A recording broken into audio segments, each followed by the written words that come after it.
Indeed, what defines an old soul?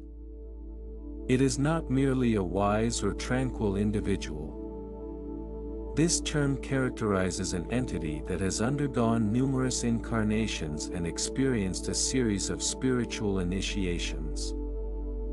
Often, these initiations are neither grand nor ceremonial. Many arise from pain, betrayal, loneliness, and constant encounters with mortality. Imagine possessing memories of countless lives. In the secret scrolls of the Nakamati Library, the soul's path is likened to a spiral traversing the dimension of illusion. Only through repeated encounters with truth does the soul begin to recall its true nature. An old soul unconsciously retains these memories, flashes of past existences, deep intuition that seems inexplicable, and an all-encompassing sense that this world is somehow not their true home. Have you ever pondered whether a soul can have an age? Many ancient texts speak of the soul's age as a spectrum.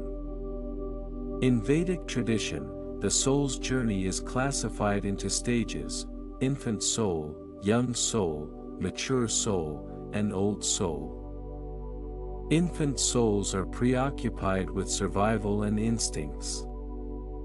Young souls strive for power, ambition, and success. Mature souls begin to seek meaning, while old souls yearn for unity, peace, and liberation from the cycle of rebirths.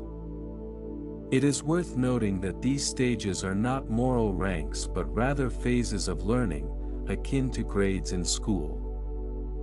An old soul has likely traversed the battlefield of ambitions, the desert of disappointments, and the mountains of detachment. It has loved deeply and lost repeatedly, not just in one life but in many.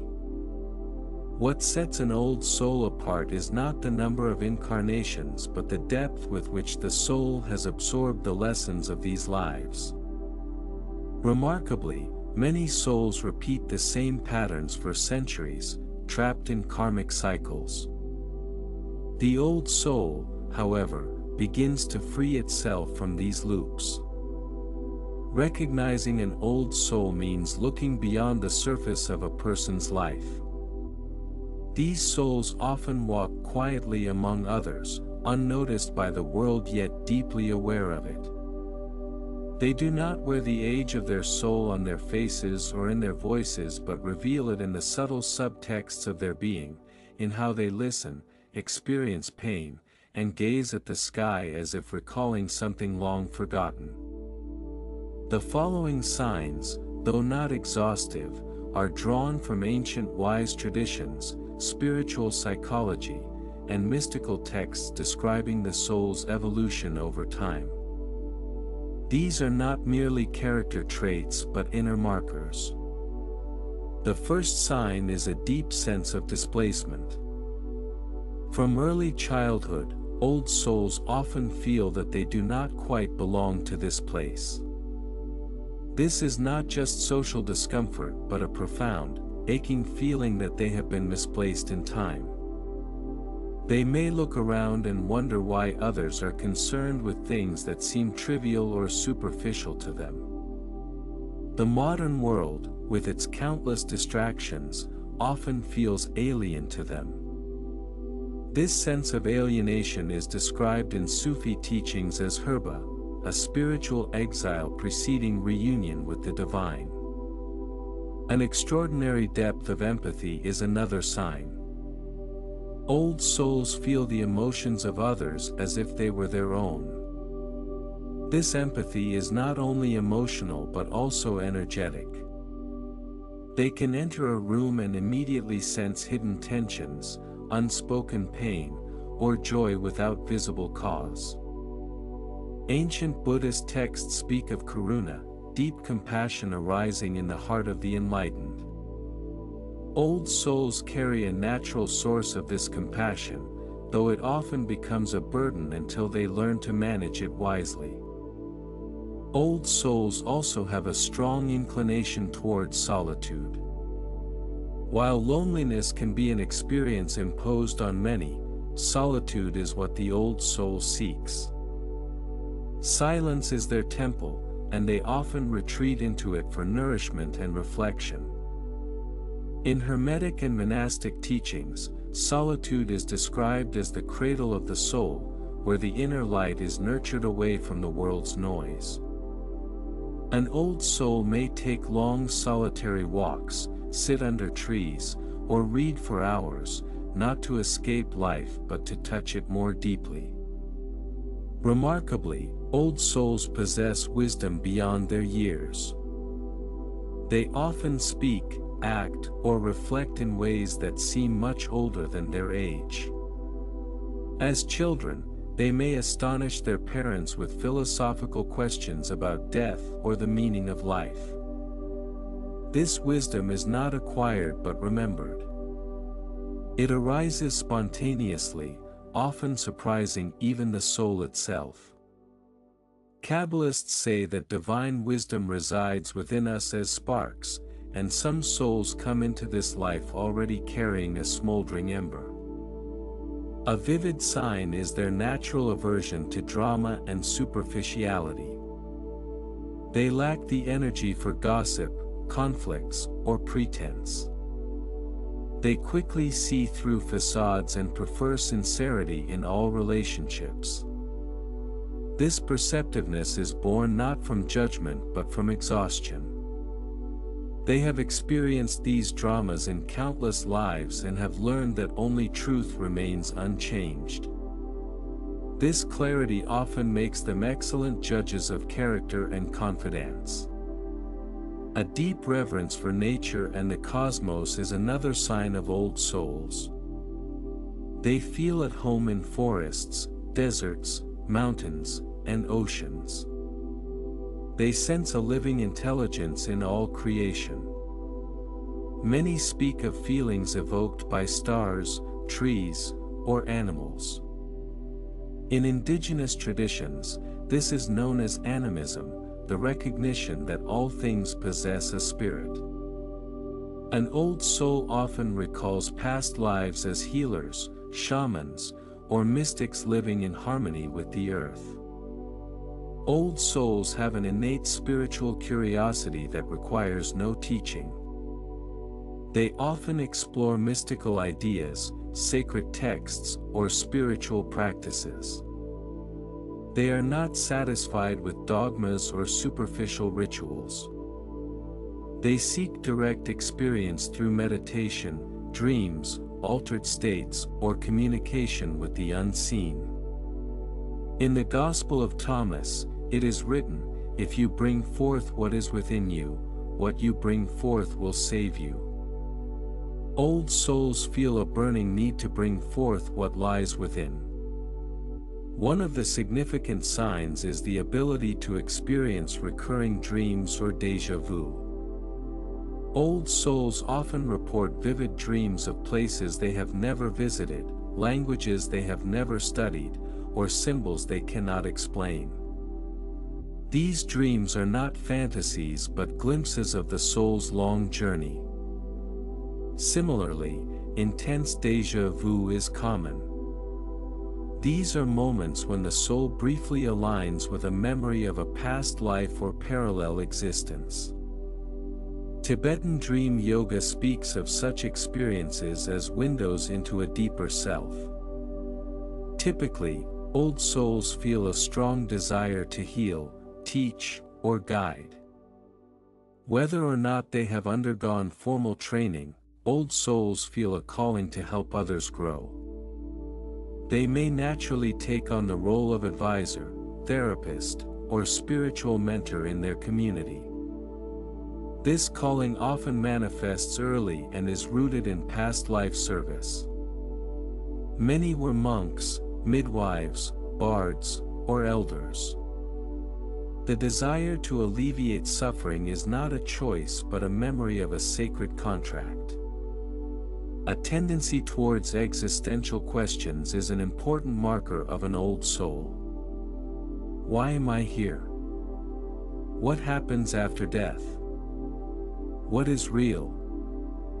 For an old soul, these are not idle musings but pressing questions that shape their inner world. Even in childhood, they may feel haunted by the impermanence of life or the mysteries of time. This depth of questioning marks the soul's readiness to leave illusions behind and move towards awakening. Emotional resilience in the face of suffering is another crucial aspect. Old souls are not immune to pain. In fact, many endure significant hardships. However, they tend to process suffering differently. Rather than being broken by pain, they are deepened by it. In alchemical texts, the concept of solviti coagula, dissolution and formation, is central. Old souls carry this pattern within themselves. Each loss becomes a lesson, each broken heart a purification. Another sign is that old souls have a non-linear relationship with time. Many old souls feel detached from linear time. They may move slowly, speak thoughtfully, or lose track of days. Some experience vivid memories of past lives or struggle to adapt to the pace of modern life. Time for them seems more like a spiral than a straight line. This perception is common in mysticism, where the eternal present is considered the only true moment. The final sign is a sense of certainty that they have lived before. Perhaps the clearest sign is the constant inner knowing that this is not their first journey. This knowledge requires no proof or faith, it simply is. It often comes in moments of silence, awe, or deep sorrow. In such moments, the veil thins, and the old soul sees glimpses of who they were, who they are, and who they are becoming. Each of these signs points to a deeper truth. In reality, an old soul is defined not just by intellect, behavior, or interests but by a living memory encoded in the heart. As this memory awakens, the soul begins to live with a purpose, depth, and awareness that far transcend the current moment. An old soul walks the earth as both a witness to and participant in the continuous evolution of humanity. With this role come extraordinary inner gifts but also quiet, heavy sorrows.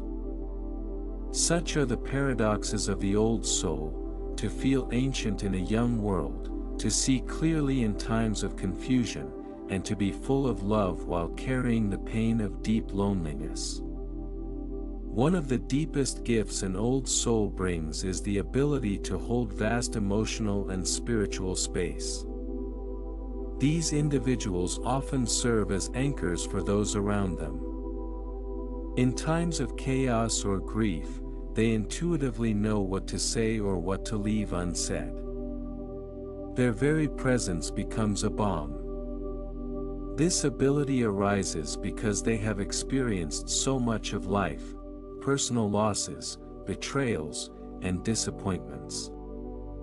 As stated in the ancient Egyptian Book of the Dead, only those who have passed through the underworld can guide others through it. The old soul has earned this gift not by chance but through repeated purification of the heart. And yet, this very gift often becomes a curse. Because old souls can hold space, it is often expected of them. Friends, family, even strangers may lean on them without understanding the cost. An old soul may absorb the pain of others without being asked and may struggle to set boundaries because compassion is woven into the very fabric of their being. Over time, they may become emotionally exhausted, spiritually depleted, and unable to explain why. The curse here is subtle. Their calm attracts others, but their own wounds remain unspoken and unattended. Another sacred gift is the old soul's ability to see truth through illusions. This clarity is not just intellectual, it is vibrational. They often sense when something is amiss, even if everything appears to be fine. They can discern hidden motives, anticipate impending changes, or understand someone's inner pain before a word is spoken. This perception can be extremely valuable in healing, leadership, or mentorship, but it can also be isolating. The curse lies in the gap between what they see and what others are willing to acknowledge. An old soul may feel gaslit by a world that denies the very truths they live with daily.